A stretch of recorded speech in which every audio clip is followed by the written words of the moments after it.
Is the federal government about to hand out over $1 billion in taxpayer money to anyone who claims they were targeted by the previous administration? That is the explosive question currently consuming Washington, as the Trump administration launches a massive $1,778 billion program known as the Anti-Weaponization Fund.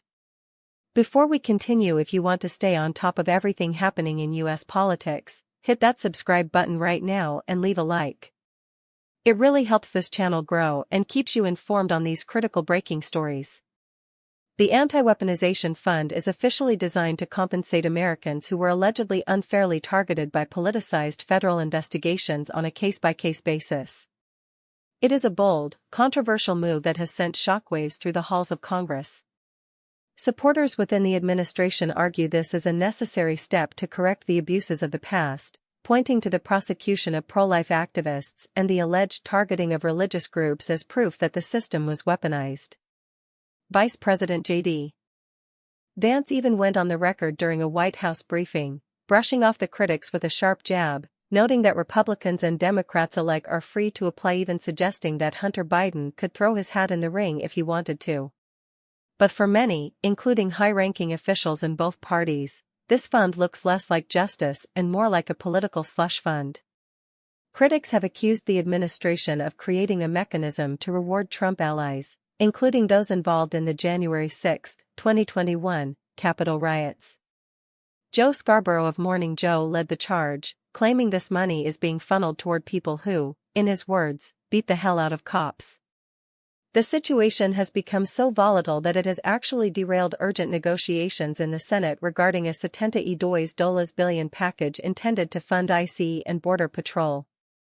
When Acting Attorney General Todd Blanche headed to Capitol Hill this past Thursday to smooth things over, he was reportedly met with a firestorm.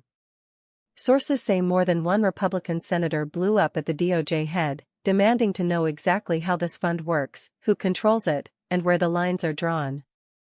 Even Senate Republican leader John Thune has openly admitted he is not a big fan of the project and that he has major questions regarding the administration's intentions.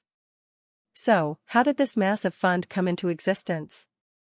It's not just a standard government program, it was birthed from a lawsuit settlement between President Trump and the IRS. Under this agreement, a 5-person board, appointed by the Attorney General, will determine the eligibility of claimants. Here's where the concern lies. The board is given the discretion to weigh the totality of the circumstances, a broad standard that allows them to consider other factors when deciding who gets paid. While the DOJ points to the Obama-era Keep Siegel Fund as a precedent, legal experts are crying foul, noting that Keep Siegel was a class action settlement, whereas this fund allows individuals to apply directly to the government for alleged wrongs. The administration claims this is about accountability for the millions of Americans whose speech was censored, parents who were silenced at school boards, and churchgoers targeted by federal overreach.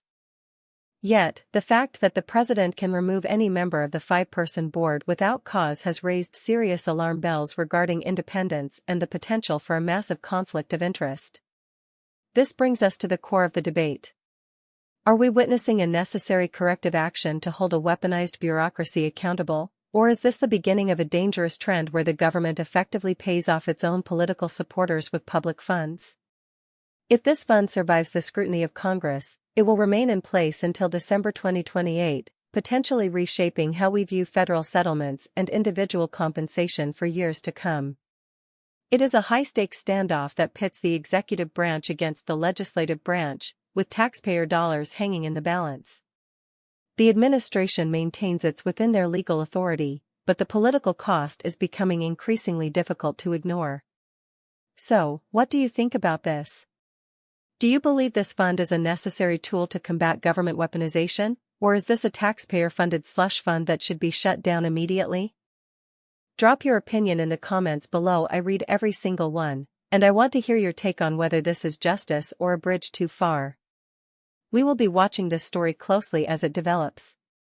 Thanks for tuning in, and stay sharp.